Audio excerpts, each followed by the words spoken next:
Okay, today we are going to talk about Moira for probably a really long time. I'm going to label this as a hero guide, even though it's not going to be like most hero guides that are on YouTube, because most hero guides that are on YouTube actually really annoy me, because they tend to be like 10-minute long affairs that are like, and I'm going to spend 4 minutes reading the hero's stat block to you, then I'm going to spend 4 minutes reading their descriptions to you, or their ability descriptions rather, and then I'm going to give you 2 minutes of actual advice right at the end of the video. It's not really very helpful.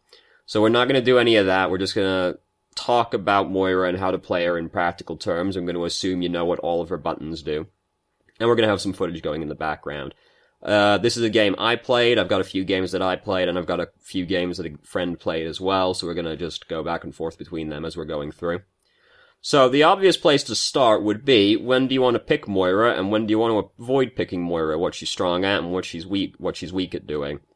Moira is a very versatile hero. I find there are very few situations in which Moira is bad. This is completely undeserved, by the way. There are very few situations in which she's bad. The situations where Moira is going to struggle is on maps that have a lot of verticality to them, so Numbani first checkpoint, Dorado second checkpoint.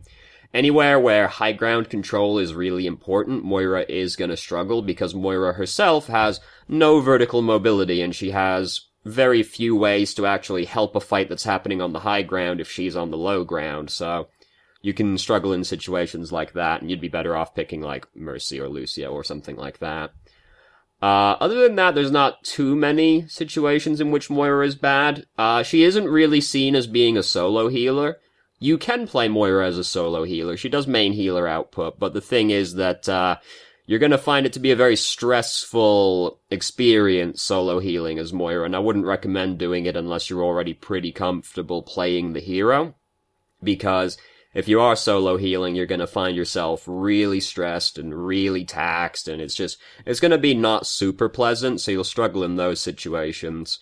If the enemy team has a really good D.Va and or Reinhardt, that can also make things difficult for you as Moira. And you might be going like, D.Va, what the hell? But D.Va can't really do anything to Moira. Oh, not true.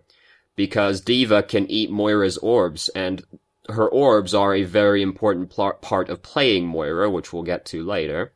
So, if there's a really good D.Va on the enemy team who is just eating every single damage orb and healing orb that you throw out, you are going to find that your ultimate doesn't charge very quickly, which is also a really big part of Moira.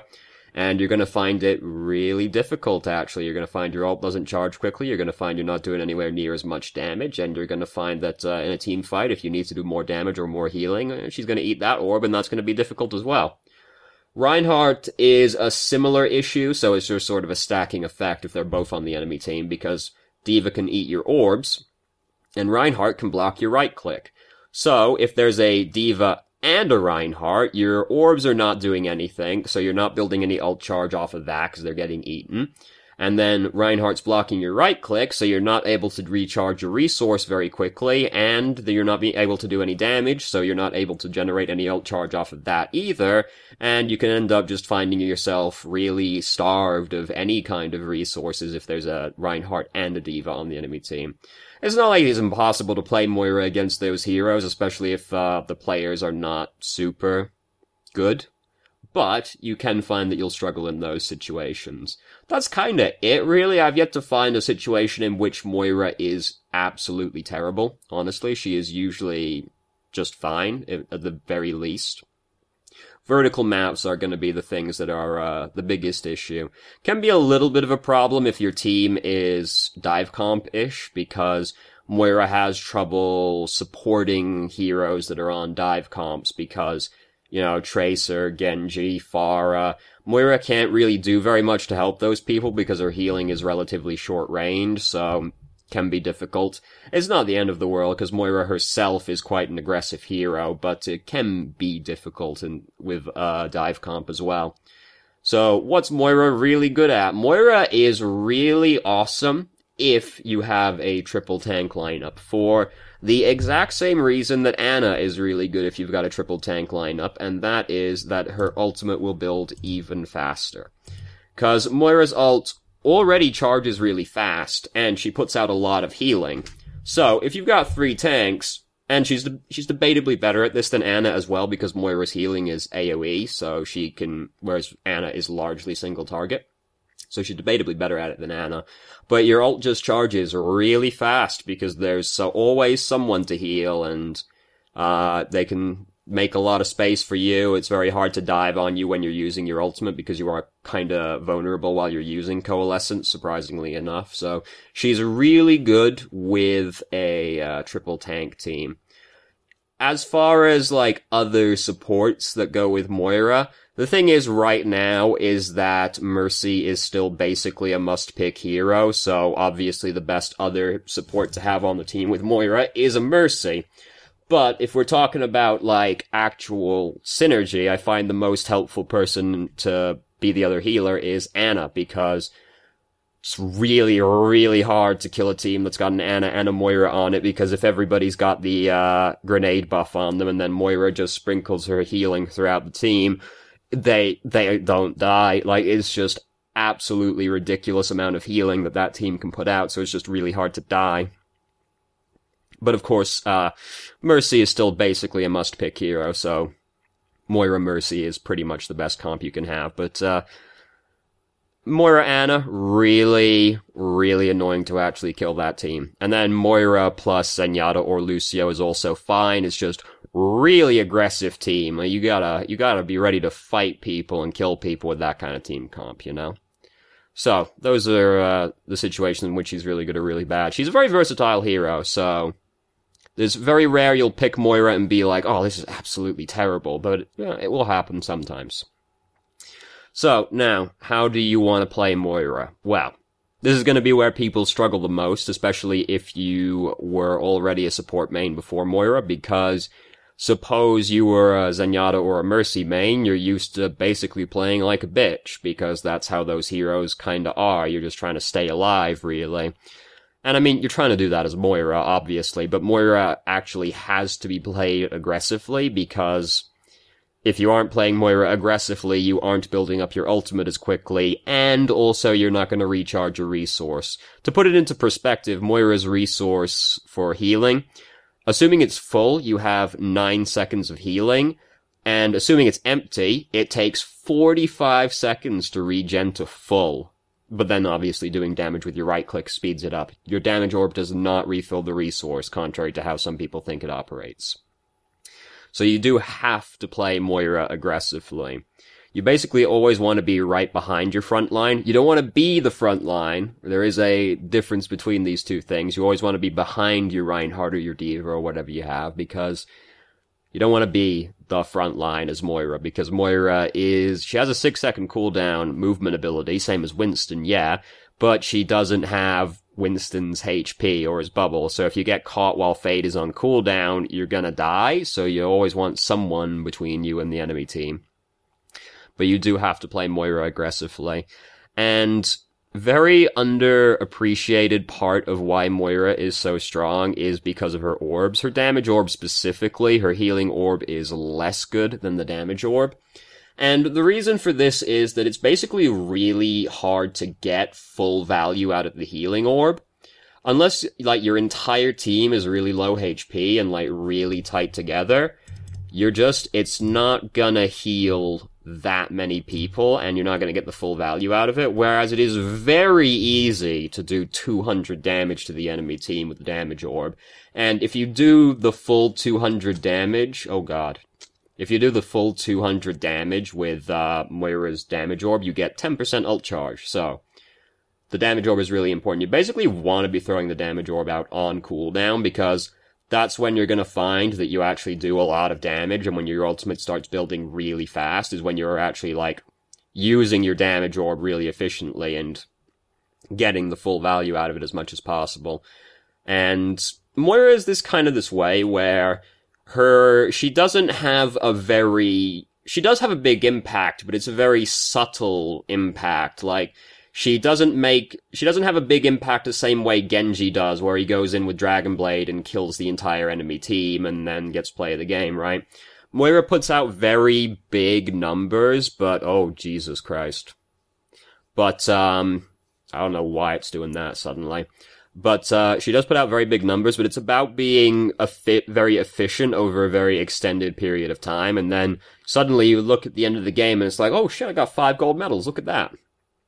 But you have to be being as efficient as possible. You have to be throwing out your orbs as much as possible and getting as much value out of them as possible, and you have to be using your ultimate as frequently as possible. Because that's the other thing. We talk about how Moira's ultimate charges really fast, but because it charges really fast, that means you have to use it a lot as well, because otherwise you don't benefit from the fact it charges really fast if you're sitting on it forever. So you do want to use your ultimate just whenever you get the opportunity, basically. And you can use Moira's ultimate kinda whenever, really, because it's not like Zenyatta's ultimate, which if you use it and then nothing happens, you're like, well, like your team suddenly doesn't take any damage, you're like, well, this kind of just did absolutely nothing. Moira's ultimate also has a damaging component. And it demands some kind of response from the enemy team. Either they use another ultimate to negate your ultimate, they have to try and kill you, they have to give up ground and tempo, something like that. It demands some kind of response because it lasts for a really long time, and its range is 30 meters, so you can just use it before a fight even starts and say, alright, I'm going to use it right now, and we're going to go in with Coalescence, and then it's going to do a lot of damage, it's going to do a lot of healing, and it's going to be really hard for them to do anything. They've got to do something about it. They can't just sit there and take it on the chin, because your team's probably trying to go in with it, and it's just lasts a long time. They have to do it demands some kind of response, so you can use it quite liberally. Like you'll see here, it's recharged so quickly, like basically in the very next fight, as soon as it started, we've got the ultimate to go again. It's insane how fast Coalescence can charge. So you want to use Coalescence as much as possible, because that's the thing that's really strong about Moira, is how quickly her ultimate charges. So you have to really lean on that to actually get the full value out of Moira. And the orbs are very important as well. So we talked about why the damage orb is really good. So here's why the healing orb is bad. Because it does 300 healing, it's difficult to get the full 300 healing out of it unless a lot of people are low HP, and close together as well, because you throw it out to heal, like, if I threw it out to heal, like, the Roadhog right here, to bounce off one of the walls and then just go off somewhere and not actually heal the Roadhog very much, and then, well, so before too long, it's somewhere where it's not healing anybody and you don't actually get any value out of it. 200 damage on the enemy team is pretty easy to do consistently. So the healing orb tends to not be as good, and also just like on a base level, Moira's left click is a lot of fucking healing, because it does the upfront healing, but then it also has a healing over time effect that lingers after you stop as well, so if you're healing as well, so it, like, stacks up as well. Because it does 50 healing over time for 3 seconds. It does 50 healing over that 3-second period, I should say, because that was kind of ambiguous. So, this is also where efficiency comes into it with Moira, but we're still on the orbs. So, if somebody needs healing, you are usually better off just left-clicking them, because it does a lot of healing if they need it, and you can just throw the damage orb in the meantime, and then you're healing somebody while you're doing damage, and you're building up mad ult charge again. The healing orb is just really hard to get full value out of. It is really good for healing yourself, because Moira can end up, because Fade is such a low cooldown, and she has lifesteal on her right-click, Moira is quite survivable if you use all of your abilities selfishly, because you can end up stalling points for a really long time if you bounce the healing orb across the point a couple of times and you fade around, because the healing orb does 75 healing per second, and Moira's right-click is 33 HP per second drained off them, flat, doesn't scale with damage boost or anything. So if the healing orb is healing you, and you're draining somebody, you are healing over 100 health per second. So that's a lot, and then suddenly it becomes hard to kill Moira. And then you can factor in Coalescence as well if you really want to. So it can be hard to kill Moira it's really good in a duel. If you're trying to fight like a Genji or something, you're in a small space and you throw the healing orb around and you're draining the Genji. The Genji is not going to kill you unless he is a god or he uses his ultimate. So that's really good. So, But going back to the left click now, so because it has a lingering overtime effect, this goes back to the efficiency thing with Moira, where you don't really want to be just left-clicking someone constantly. A lot of playing Moira is basically just like trying to heal as much as possible with the regen rather than actually left-clicking them, because then you're just being more efficient with your resource. And the people who do just hold down their left click on someone constantly are going to be the people who just run out of resource and are always like, God, this hero's so inconsistent. Nah, you're just really bad at resource management. Granted, Moira is the only hero in the game that really has, like, resource management, you know? Kind of Reinhardt, but not really to the same degree as Moira.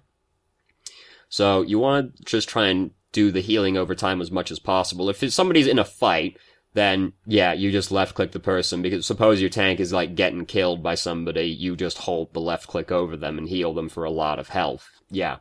But if you're just... things are relatively neutral, teams are just kind of poking back and forth or at each other, something like that, just like left-click them, and then you'll just like left-click them for like half a second, they'll rejoin the 50 HP, that's probably enough to heal up the poke. No big deal. So then you're just more efficient like that. If your team is taking, like, a lot of consistent damage, just continually reapplying the healing over time effect will also generate you a lot of ult charge over an extended period of time as well. Going back to, you know, over time, Moira puts up very big numbers, but she doesn't necessarily put them up immediately. The healing over time effect is really strong for resource management. So, and... you want to use your ultimate as much as possible. You don't want to use Coalescence if you are very low. If the fight's going badly, Coalescence isn't the kind of ultimate that's going to swing it back in your favor necessarily. Because all support ultimates are basically this way, with the exception of Mercy, because she has res tied to hers, so it's kind of the exception to the team. You want to use all support ultimates as soon in the fight as possible so that more of your team can benefit from it, because if half your team is dead and you use Transcendence, well, half your team is dead, so you're only healing 2 people, right? It's not very helpful. Same with, like, Sound Barrier. Nano Boost, half your team's dead, so that one person who gets Nano Boosted better be really strong if he's going to win that fight. Coalescence is the same way, where you want to be able to heal people and do damage with it if possible. Well, if possible, you want to do that in as many fights as possible. So you want to use Coalescence as early in the fight as possible. If you're losing the fight already, Coalescence might not swing it back on its head, which you can end up just basically wasting it. So you want to be careful about using it partway through a fight if you're already kinda losing, because it can end up just actually accomplishing nothing at that point. The other thing with Coalescence is that it's the kind of ultimate that makes you feel like a god, and you feel like you can't possibly be killed, and that you're invincible. And then people start going forward with Coalescence, and then they're like, oh shit, I died. What the fuck? That wasn't supposed to happen. It's really easy to die while using Coalescence, actually, especially if somebody uses their ultimate in retaliation. If a Genji comes at you with Dragon Blade and you're using Coalescence, he's probably gonna kill you. Soldier starts using Tac Visor and you can't get out of the way of it, he's probably gonna kill you. So you do need to be careful when using Coalescence, because it does make you feel like you're invincible, but you're actually quite vulnerable while using the ultimate. So that's something to be careful of. It is a 30-meter long range on Coalescence, so you can use it from really far away and be perfectly fine with that.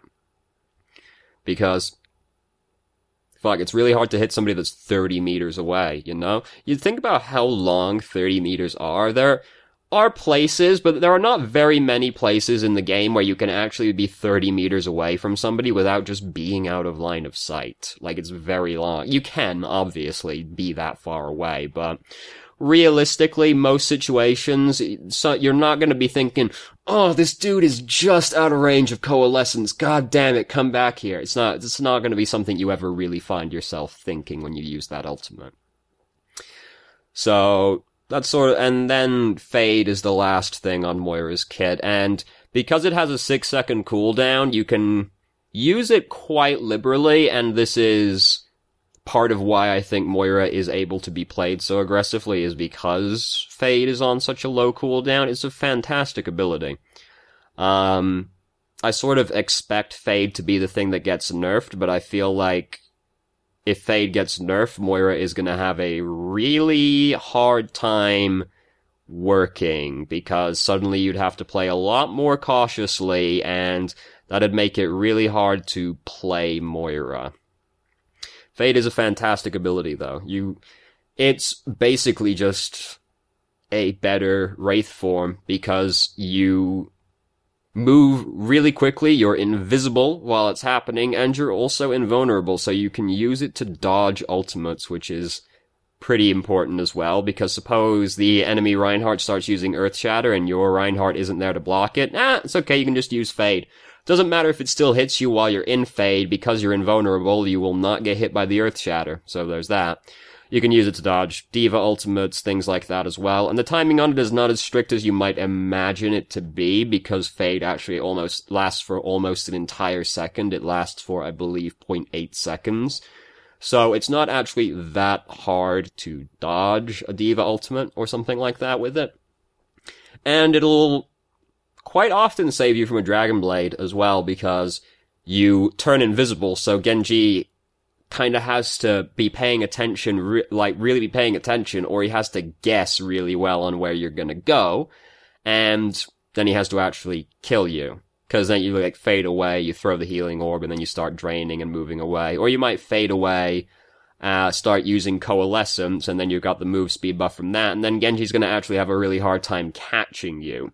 And even if he does catch you, he has to actually still kill you through the Coalescence healing as well, so Fade's a great ability for getting away. I encourage liberal use thereof. I use Fade a lot. It's one of my favorite abilities in the entire game, honestly. Fade is, I find it to be such a fluid and fun ability, basically. I really enjoy Moira for the same reason. If somebody was like, why would you recommend playing Moira? She flows really well as a hero. If all of her abilities work really well together, I think she has a great feel. You always feel like you're doing something. Once you get used to playing Moira, it feels like you start to get good at being just efficient with her and putting out the big numbers. You're like, damn, I'm doing a lot of things in this game, and it feels pretty good. She's a very rewarding hero to play, I find. She's actually probably my favorite hero to play in the entire game at this point. Reinhardt's not my waifu anymore. Now it's Moira. It's completely gone. It's fairly sudden shift. There we go, getting killed by Pulse Bomb in Coalescence. But it's okay, their whole team is dead. It doesn't matter.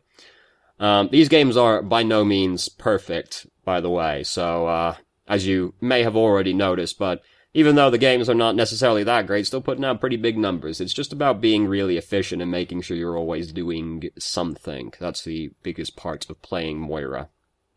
Okay, so we've talked a bit about what Moira's good at, what she's bad at, which is she's kind of very versatile. And we've talked a bit about how you should play her, which is, in short, aggressively.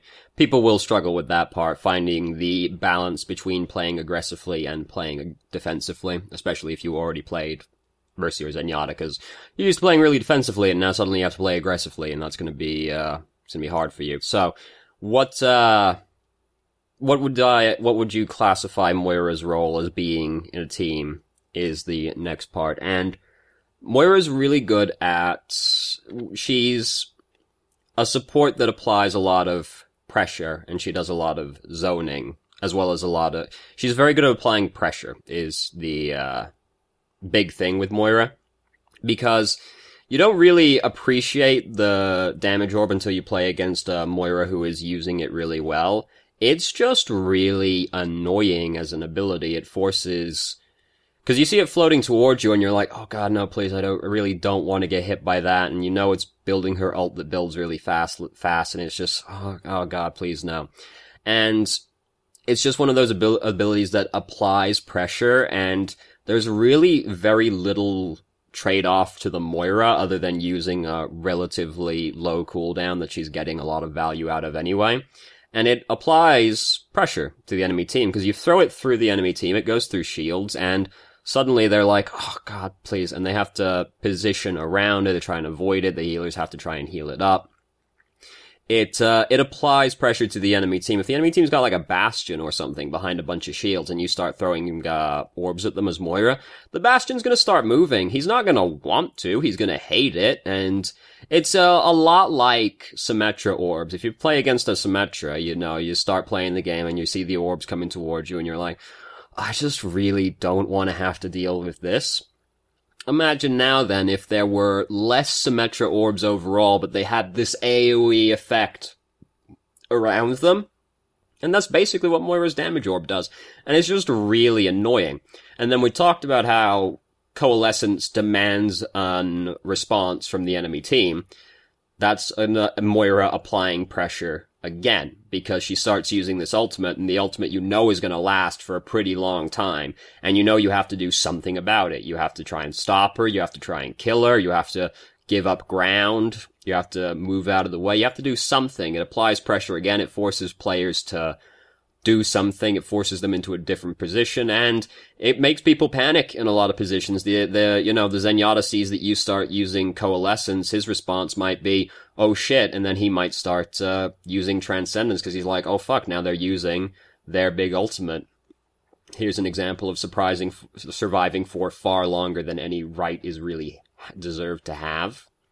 That was a really terrible way to phrase that sentence, but you get the idea. It wasn't exactly super long, but it was longer than a support realistically has any right to survive when they're the only one still alive. So, Moira is very good at surviving, despite having limited ways to self-heal. So Moira is very good at applying pressure, and then also her right-click has a 20-meter range, which is very far, and has a very light lock-on effect associated with it. Don't really know how this one worked out, but it worked out. So we're gonna now switch over to my friend's games, because probably not gonna be too terribly much longer that we go here. We gotta figure out the best way to do this. There we go. So, this is my friend playing now. As you can see, they are several hundreds of levels lower than me. What a scrub. And the quality is significantly lower. How terrible. So, Moira's main role, I would classify her as being just generically quite good at a bunch of things. That was a really bad use of Fade. Almost unpunished. But the main thing she is really good at is applying pressure. She has a lot of ways to do so with the orb, the long range on her right click, which will also wreck a Genji and a Pharah or a Tracer as well, because it has a very light lock-on associated with it, so it's not super precise. It's, there's some precision. It's not like Symmetra, but it's relatively easy to hit these, harder to hit people, and it has a very long range. So she's very good at applying pressure. And she is also very good at healing. Like, she puts out big healing numbers. It's, as long as you are focusing on doing healing as much as possible and not just tunnel visioning on doing damage, which is very easy to do as Moira, admittedly, unlucky. I've been that way, where I've been like, I just really want to do damage, and then like the whole team's dying next to me, and I'm like, oh, go over to Lucio, he'll deal with it. As long as you are just, like, actively trying to heal people as much as possible, you will put out really big healing numbers. So she's really good at healing, she's really good at applying pressure. Coalescence and the damage orb, great abilities for that, as well as long-range right-click. And that's why, if we establish that she's good at applying pressure because of these things, that's, it becomes a little bit more obvious as to why D.Va would, counter Moira, because it's initially the kind of thing where you're like, D.Va doesn't really seem like she should be able to, but no, D.Va really does mess with Moira's drive quite a lot.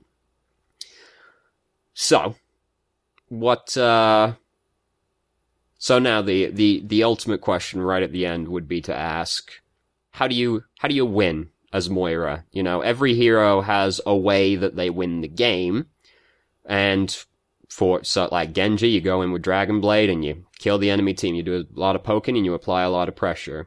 Mercy, it's about surviving and making sure nobody else ever dies, because it's really hard to when there's a Mercy on your team. So how does Moira win the game?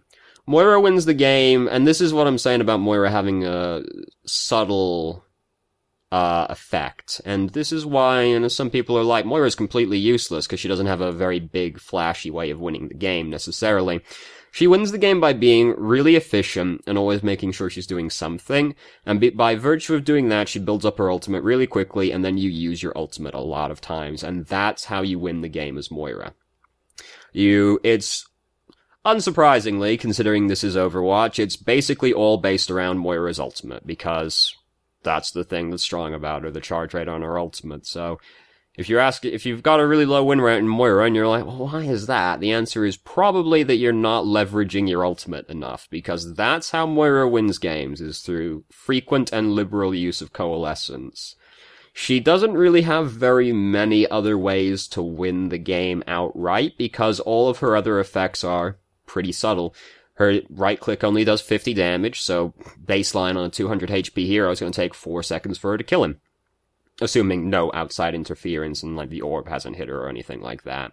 Her healing is pretty high output, yeah, but it's a limited resource, and just raw healing by itself is not going to be something that gets you through the game.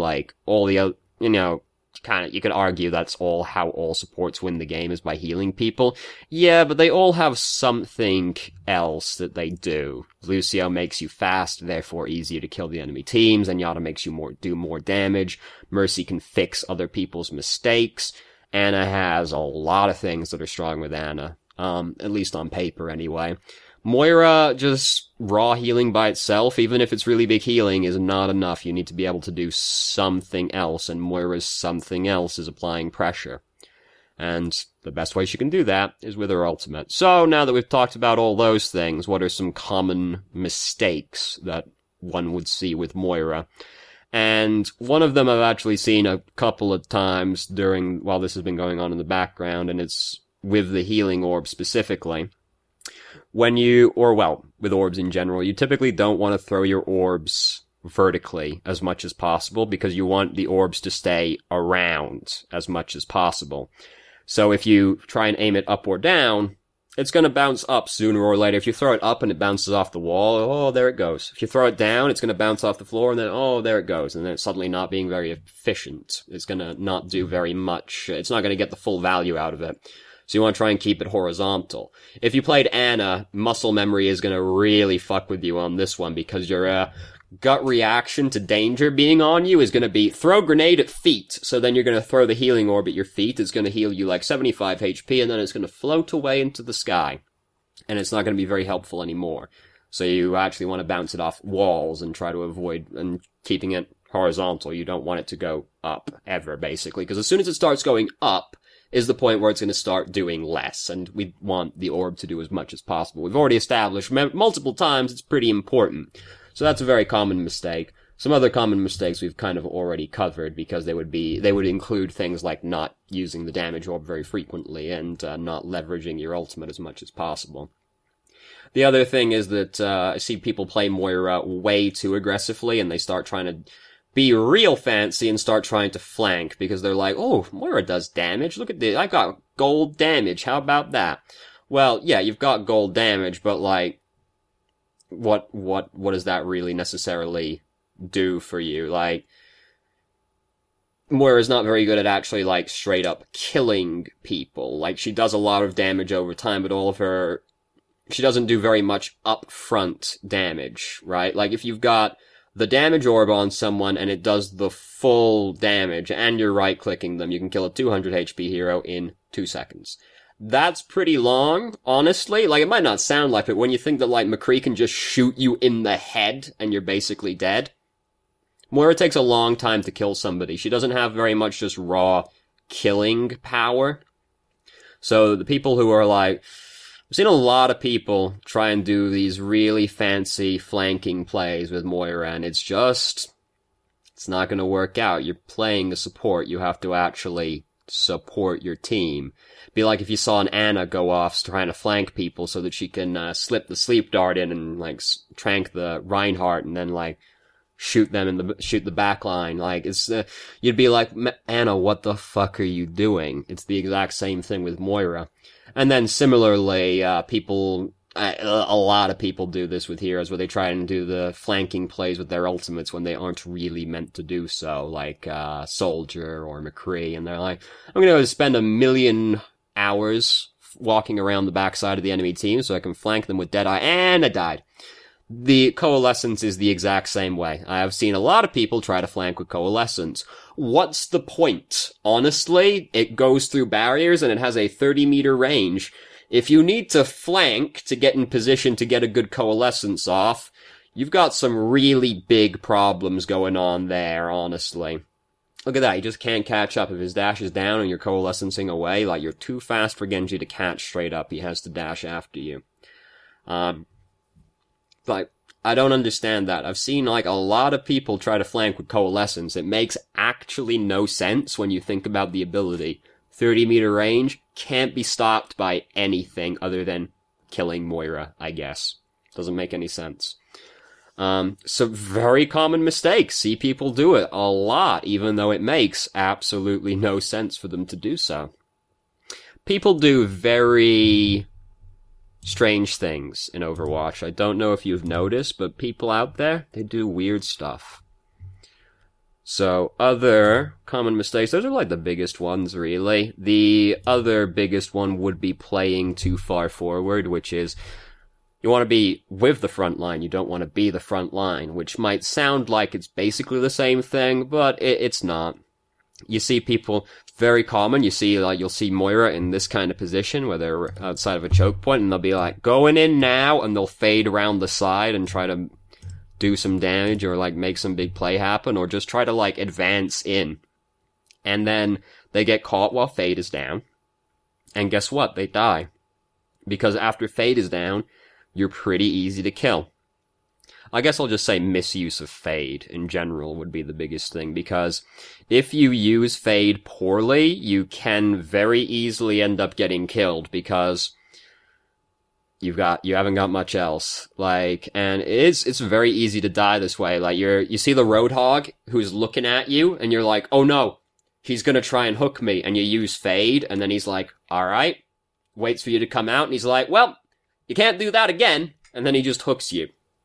Right, so if you misuse fade, you got nothing else. So you gotta be really careful when you use fade, that you gotta think about where you're gonna go, basically, and whether or not going there will actually be helpful. Like, going forward aggressively with fade is, like, you can do it. You have to be in the right kind of situation. You have to basically know that you fading forward aggressively. Here, Coalescence doesn't actually do that much damage. See how it couldn't actually finish off the Zenyatta, who was just being healed by Moira? It does damage, but it doesn't, like, mince people straight up. You have to know that you can't get punished for fading in aggressively. So if you know there's, like, a McCree nearby or something, you don't want to fade forward because you're going to get flashbanged and killed. People in general don't appreciate the fact that you're invisible while you're using fade, I think, so you can use it to juke people. That we see a poor use of fade right there, where we go forward aggressively, and then we've got no other options when we arrive, so we just kind of get tased to death.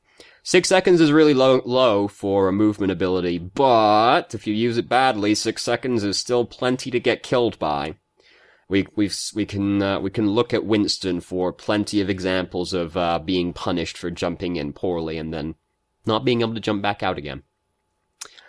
So people don't appreciate the fact that you're invisible while you're using fade, so you can use it to juke people. If you're fighting somebody and things start going poorly for you, if you fade in a direction they would not expect you to fade in, you will they won't know you're there.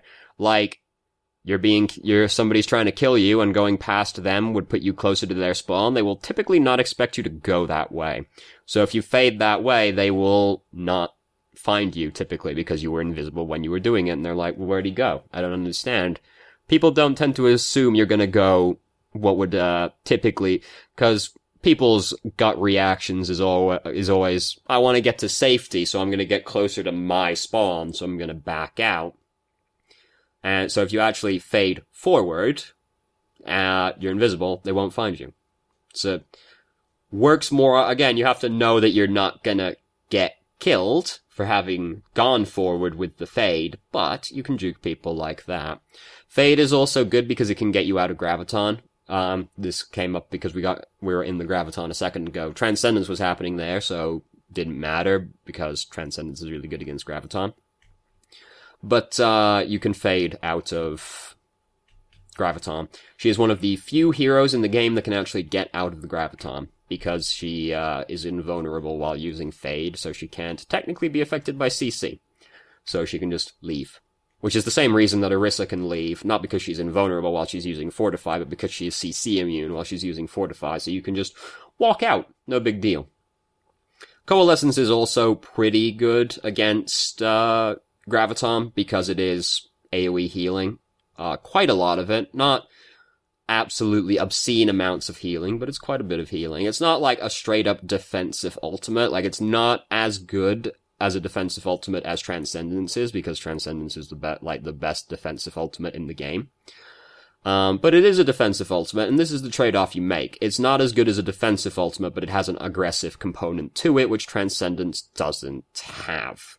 Transcendence can't really be used aggressively. It's a purely defensive. People try to go in with Transcendence, but that's a really bad idea. Then the Genji's just going to kill you when you arrive and Transcendence ends. Like, Transcendence, it's defensive. Moira's ult, less good as a defensive ultimate, but it has an aggressive component, so that's the trade-off you make. I would say overall, Coalescence is better than Transcendence because it is a more versatile ability than Zenyatta's is. Because if you think about Zenyatta, you can't really, your ultimate is not typically the way you win the game. It can be, because you end up completely stopping the way they're gonna win the game by stopping all of their big playmaking ultimates, but it's hard to win the game with Transcendence. Coalescence is an ultimate that can win you the game, so I would say overall it is probably better than Transcendence is. So we've sort of covered all of the main things. Those are like the glaringly obvious things that people do as Moira. I would also, so I guess some things that you would want to try and do as Moira. I would recommend learning how to fade jump. There are people who can explain that fade jumping better than me. So I would, and there are all kinds of like compilations of all the best places to fade jump and all the places you can fade jump and all that. So I would recommend learning how to do that, because suddenly you have a lot more mobility options available to you if you can do that. I don't think this is a necessary component of playing Moira right now, but it may eventually one day be sort of required. And if you can do it, and you're like good at fade jumping, you are definitely gonna have an advantage over other Moiras. It's not something that will always be super helpful, but it is something that is good to know how to do, basically. I believe we have also gotten confirmation that fade jumping is actually working as intended, because there was some debate as to whether or not it was a bug and gonna get fixed. I'm pretty sure Blizzard did confirm fade jumping is actually fine. It's pretty good. It's like get used to using your cooldowns, because Moira's cooldowns are fairly important. You wanna, there's a definite rhythm to playing Moira that is a little difficult to describe, because she's kind of an unusual hero in terms of Overwatch. It's Tracer-esque. There's a rhythm to it. So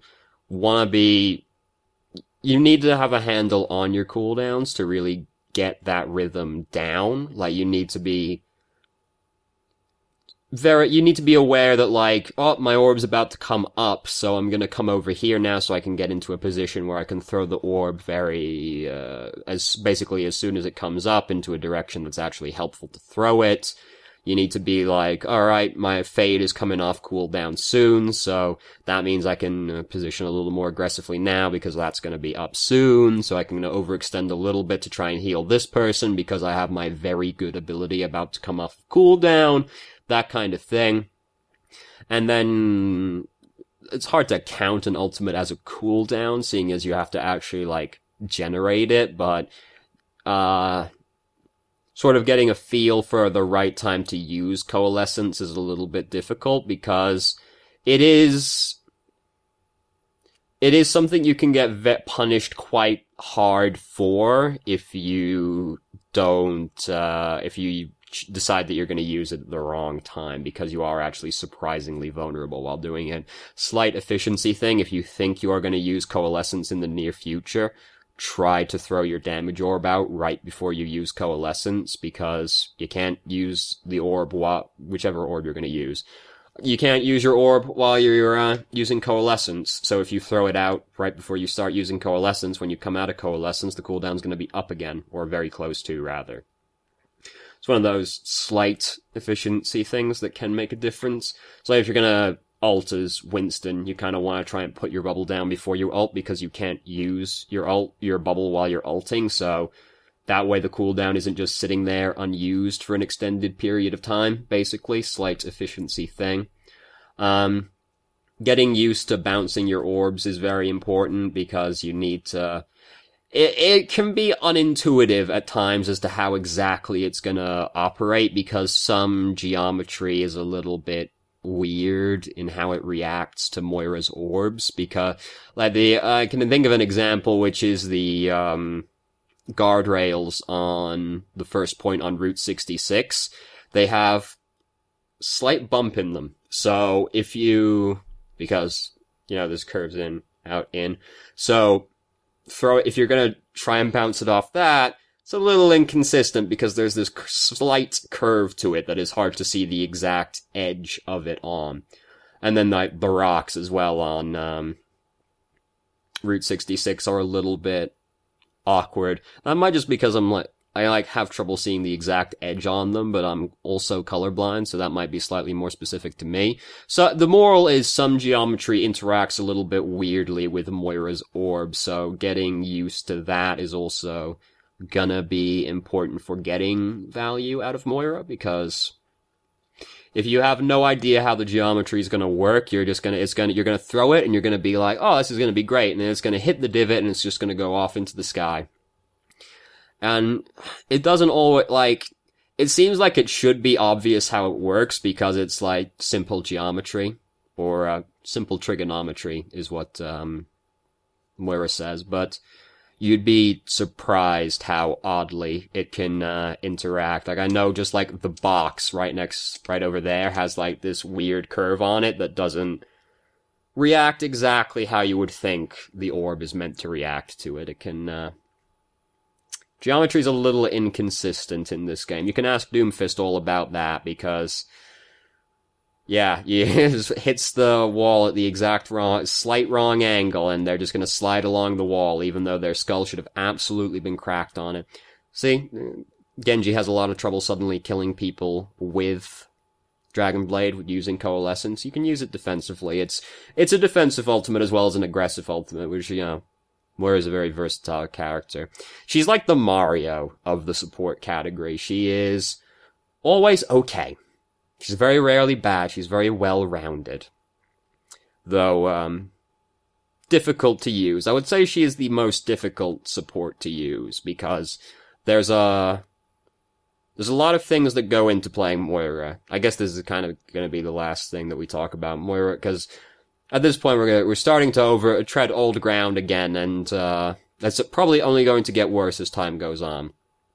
Didn't really script any of this out, because I find listening to very heavily scripted content to frankly be quite boring, and I want to be at least somewhat entertaining to listen to, You can, varying degrees of success. Moira is a very difficult hero to play, because she is taxing in two different ways. She has a mechanical component. It's relatively light compared to somebody like Widowmaker, who is, of course, basically entirely mechanics. But she has a mechanical component and a decision-making component. So it's like, this decision-making is harder than people think it is as well, because, and this is why we can have, like, different tiered skill play, like, Winston is an easy hero to play, but we still have different tiers of Winston players because decision-making is an important skill. Like, Winston's got no mechanical requirements, but his decision-making is, can be difficult at times, and, same with, like, Mercy. This is drastically not okay maneuver. Oh, I remember this. Yeah, we lost this game, and this was, like, a really big reason, because Mercy went out there to try and get her. So we lost both supports right before the fight started. Like, Mercy is the same. She has very low mechanical requirement, but it's all decision-making. And decision-making is one of those things that's difficult to appreciate how hard it actually is, because it's the kind of thing where when you see somebody make the correct decision, you go, oh yeah, that was obviously the correct decision. But then making that decision in the heat of the moment is the thing that is actually difficult. You have to be able to make the decision under pressure. And, you know, you see it and you go, oh yeah, obviously. That's obviously exactly what that person should have done. Well, it probably wasn't obvious to the person at the time. They had to, like, figure out that's what they were meant to do. So, Moira is very difficult because decision-making and mechanics are required. Not as strict mechanical requirements as some heroes, but they're up there. And Moira does have a lot of decisions to make, because you have to know when you should be healing or when you should be doing damage. You have to know when you should be using your ultimate. You need to know which orb you should be using. You need to know how you're going to throw your orb. You need to know where you're going to throw your orb. You need to know if you should hold off on throwing your orb because the diva's just going to eat it if you throw it right now and it's going to end up doing nothing. You need to know how you're going to use Fade. You need to know when you need to use Fade. You need to know which way you're going to go when you use Fade. You need to know if you need to hold Fade so that you can use it to dodge an ability that's coming in the near future. And while all of this is happening, you also still have to be trying to heal people and do damage, neither of which is automatic. Like, you have to actually be, like, trying to do that. All at the same time while keeping track of the enemy team and your team. You know, it's harder than it sounds, because when you lay it out like that, it's like, oh wow, there are a lot of things that go into decision making, aren't there? Yeah, there are, and you've still got to be playing the game in the in the preceding areas, right? So Moira is very difficult. I would say she is the hardest support to play. Oh, cuts off very suddenly right there. Ho ho ho. I would say she is the hardest support to play. We'll just go back and start it again, because we're almost finished.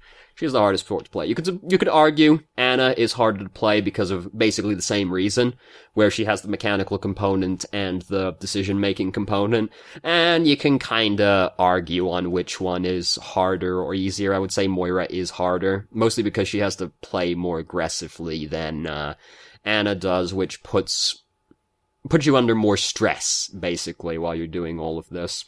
So, that's basically everything I've got to say on Moira. It was very rambling, it was probably very incoherent, but hopefully, you learned something about how to play Moira. I think Moira's a fantastic hero, I think she's very strong. I've been playing a lot of Moira the last few days, and she's great. Been having a great time. Got a surprisingly high win rate, considering I didn't play her before she went in competitive. So, like, that was basically the first time I played her, and I've got, like, a 60% win ratio with her. It feels really good, man. Just kinda clicked, you know? Sometimes you play a hero and you're just like, yeah, this just makes sense to me. You know? It was basically how it is. I really enjoy Moira. I would really recommend playing her. She has a steep learning curve, but I think if you can overcome the learning curve, you will find her to be a very fulfilling hero to play, and a very fun hero to play. So, that's all I've got to say about that one. So, thank you very much for watching. If you did, if you have any questions, feel free to ask. I'm more than happy to answer, and I hope you found the video helpful and at least somewhat coherent.